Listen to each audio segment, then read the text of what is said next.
آپ کیا سمجھتے ہیں یہ جو آپ کو سبز باغ دکھا رہے ہیں، آپ کیا سمجھتے ہیں کہ اگر پختونستان کوئی الگ جگہ جو کہ کبھی بھی نہیں بنے گی انشاءاللہ، وہ الوطن پاکستانی کبھی بھی اس کو نہیں بننے دیں گے. ہم پاکستان کے اندر رہ کر اپنے حقوق چھیننا جانتے ہیں. ہم کسی کے ایجنٹ نہیں ہیں. مجھے بھی بڑی آفرز آئیں کہ آپ اس تحریک میں شامل ہو جائیں. بڑی این جی اوز اس میں کام کر رہی ہیں جو کہ باہر سے فنڈ ہوتا ہے، اور ایک دو این جی او کی جو خواتین ہیں وہ پاکستان سے بھاگ بھی گئی جو منظور پشتین کو فنڈنگ کرتی تھی. میرے پاس بڑی فنڈنگ ہوتی. آپ میرا نام دیکھ لیں سوشل میڈیا پر، آپ میری انٹرویو دیکھ لیں. ان کے انٹرویو، منظور پشتین کے انٹرویو کون کرتا ہے اور میرا انٹرویو کون کرتا ہے؟ اچھا کہتا ہے کہ 160 ممالک میں میری تنظیم قائم ہے. 160 ممالک میں آپ کی تنظیم کیسے قائم ہے؟ کون فنڈ کر رہا ہے؟ پیسہ کون لگا رہا ہے؟ پھر کہتا ہے 11 اکتوبر کو بڑی بڑی سکرینز میں لگاؤں گا ہر ضلع میں. یہ پیسہ کہاں سے آ رہا ہے؟ جھوٹ موٹ کے چندے جمع کر کے چھوٹا سا ڈبہ لے کے یہ اس سے لگیں گے اتنے بڑے بڑے سکرینز، یہ خرچے ان سے پورے ہوں گے. اوپر آپ ڈرامے کر کے ہمدردی کی بات کرتے ہیں، اندر سے آپ کا ایجنڈا اور ہے. میں پختونوں سے کہتی ہوں کہ فرض کریں جو اس باغ آپ کو دکھا رہے ہیں کہ پختونستان بنے گا، تو پھر اس پختونستان میں کیا وزیر محسود آپس میں لڑائی نہیں کریں گے؟ کیا مومن اور بجاوڑ کے لوگ آپس میں لڑائی نہیں کریں گے؟ کیا ہمارے پختون، کیونکہ ہمارے پختون پنجاب کے ساتھ وقت گزار کے کافی حد تک جو ہے وہ سویلائزڈ ہو چکے ہیں، کیا آپ کے ساتھ افغانستان کے پشتون جو ہے پہاڑی پشتون وہ لڑائی نہیں کریں گے؟ کیا آپ خوش ہوں گے؟ کیا آپ امن سے رہیں گے؟ نہیں، بلکہ آپ 50 سال اور جنگ میں جائیں گے. یہ میں اپنے پشتونوں کو کہتی ہوں. اچھا دیکھیں، اگر احتجاج کرنا ہوتا تو شیعوں کو کرنا چاہیے تھا. پاکستان میں شیعوں کو سب سے زیادہ ٹارگٹ کیا گیا. شیعہ سنی کی جنگ بھڑکانے کی ہمیشہ کوشش کی جاتی ہے یہودی لابی کی طرف سے، لیکن وہ الحمدللہ وہ نہیں ہوئی، وہ پھیلی نہیں وہ آگ. ہمارے لوگوں نے اس کو کنٹرول کیا. میں ملٹری آپریشن کے حوالے سے جو ابھی قبائلی علاقوں میں بات ہو رہی ہے، میں اپنے محسود قبیلے سے کہتی ہوں کہ آپ سخی جان محسود کے جو ہے قبیلے کے لوگ ہیں، عقل مند لوگ ہیں، اور میرے بھائی ہیں. وزیر محسود بھائی ہیں. آپ تھوڑا اس بات کو دیکھیں کہ آپ کے ساتھ جو وزیر قبائل ہیں انہوں نے تھوڑا سا آپ سے عقل مندی میں زیادہ سبقت لے گئے ہیں. انہوں نے پہلے سے کمیٹیاں بنا دی ہیں کہ ان کو پہلے سے خطرہ نظر آ گیا کہ ملٹری آپریشن یہاں پر آ رہا ہے، تو انہوں نے پہلے سے جو ہے وہ کمیٹیاں بنا دی ہیں. دہشت گردوں کا خاتمہ وہ اپنے علاقوں سے کر رہے ہیں تاکہ ملٹری آپریشن یہاں پر نہ آئے، تاکہ ان کو نقل مکانیاں نہ کرنی پڑیں. میں اپنے محسود بھائیوں سے کہتی ہوں، بزرگوں سے کہتی ہوں کہ میں اور آپ مل کر جو ہے وہ وہاں پر کمیٹیاں بناتے ہیں، دہشت گردوں کا صفایا کرتے ہیں. پاک فوج کے ساتھ آپ کھڑے ہو کر وہاں پر دہشت گردی کا صفایا کریں. یہ جو آپ کو منظور پشتین بھڑکا رہا ہے نا کہ پاک فوج کے ساتھ لڑو، بنگال میں جو ہے وہ اتنے 30 لاکھ یہ ہوا تھا وہ ہوا تھا. منظور پشتین اپنی سپیچز میں کہتا ہے، اور منظور پشتین یہ بھی کہتا ہے ہمارے پختونوں کو کہ ہمارے پختون کیا بزدل ہیں، وہ آپ کی گریبان سے آپ کو پکڑ لیں گے. ان کو لڑائی کرنا اچھی طرح آتا ہے. تو منظور پشتین آپ کو لڑوا رہا ہے اور آپ کو اپنے علاقوں سے بے دخل کروا رہا ہے. آئیں عقل مندی کا ثبوت کریں. میں اور آپ مل کر جو ہے امن کمیٹیاں بنائیں. اگر پھر بھی وہاں پر ملٹری آپریشن ہوتا ہے تو پھر میں آپ کے بہاف پر انشاءاللہ بات کروں گی. اور میں اپنے قبائل سے کہتی ہوں کہ ہر جو قبائلی علاقہ ہے، ایک تو سرتاج عزیز نے جو ریکمنڈیشن سفارشات دی تھی، وفاقی حکومت نے آج تک اس کو امپلیمنٹ نہیں کیا. این ایف سی میں 1% حصہ تھا، آج تک قبائلی علاقوں کو نہیں ملا. وہ خیبر پختونخوا کی حکومت جب سے پی ٹی آئی آئی ہے، 2013 میں اس کی حکومت خیبر پختونخوا میں آئی تھی، آج تک وہ 1% تو 2018 میں ہوا تھا، لیکن اس سے پہلے جو فنڈز خیبر پختونخوا کے لیے، فاٹا کے لیے تھے، ان کی آبادکاری کے لیے تھے، وہ آج تک ان کی آبادکاری نہیں ہو سکی، اور وہ funds Khyber Pakhtunkhwa P T I حکومت نے کہیں اور خرچ کر دی. تو یہ ایک سوچی سمجھی اسکیم کے تحت لوگوں کو اشتعال دلوانا ہے، لوگوں میں جو ہے وہ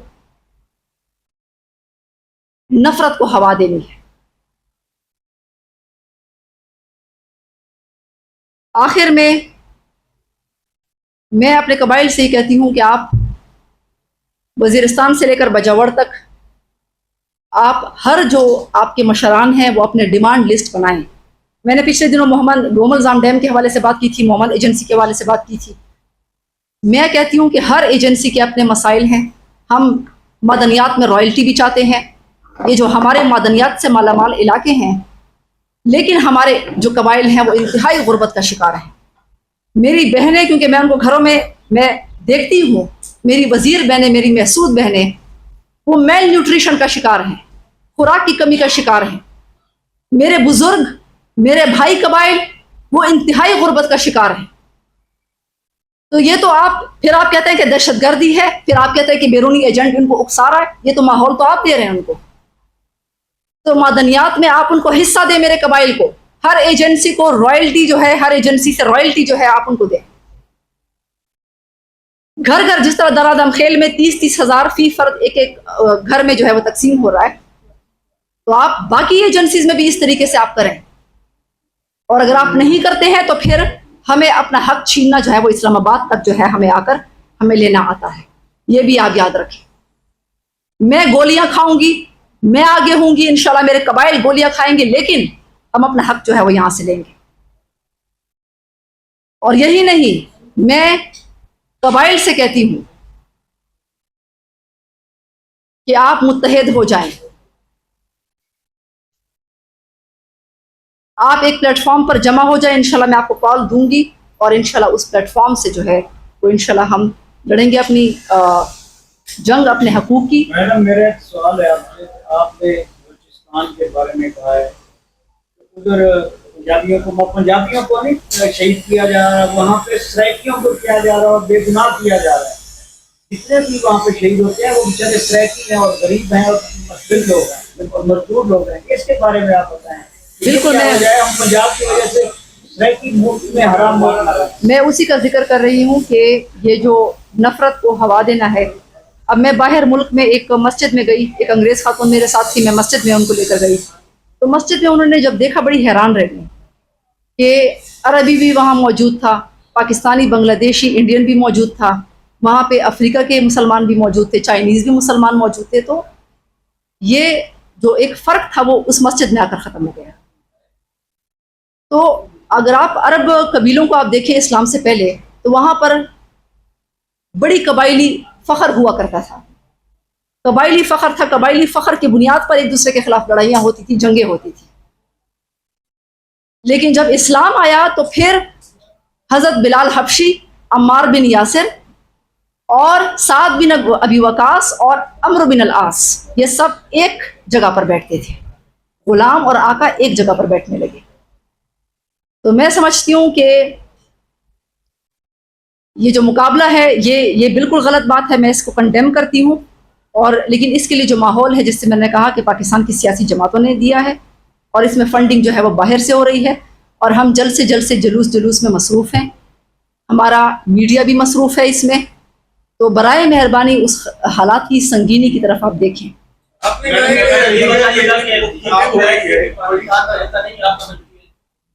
پاکستان ایسا نہیں ہے کیا کسی ذاتی جماعت کو کسی دوسرے شہر میں سب سے جلوس کا حاصل نہیں ہونا چاہیے. Sorry, I couldn't get you. جو ہے کیا پاکستان ایسا نہیں ہے, لاہور جو ہے وہ پاکستان ایسا نہیں ہے کیا کسی ذاتی جماعت کو دوسرے شہروں میں جلدی اجازت نہیں ہونی چاہیے, اور آپ کہتے ہیں کھیلنا چاہیے, لے کے رہیں گے. جی بالکل, پاکستان سب کا ہے. یہ جو بدماشیاں ہیں, یہ مصنوعی بدماشیاں, مصنوعی بال رکھنا بدماشی کے لیے, یہ جوکروں والی حرکتیں کرنا, یہ میرے خیال سے اس سے نکلنا چاہیے. اور جو ہے وہ سندھ اور پنجاب میں کچے کے ڈاکوؤں کا مسئلہ ہے, ہونا یہ چاہیے کہ سندھ اور پنجاب کے حکمران وہاں پر فوکس کریں. کچے کے ڈاکوؤں نے کئی لوگوں کو اغوا کیا ہوا ہے, وہاں پہ ایک نیا مسئلہ کریٹ ہوا ہے. غربت ہے, مہنگائی ہے پاکستان میں, اور یہ جو تحریکیں چل رہی ہیں, تو اس کے بارے میں میرے خیال سے ہمارے حکمرانوں کو سیریسلی سوچنا چاہیے, ورنہ پھر وکالت کا لائسنس لے کر جو ہے وہ وکالت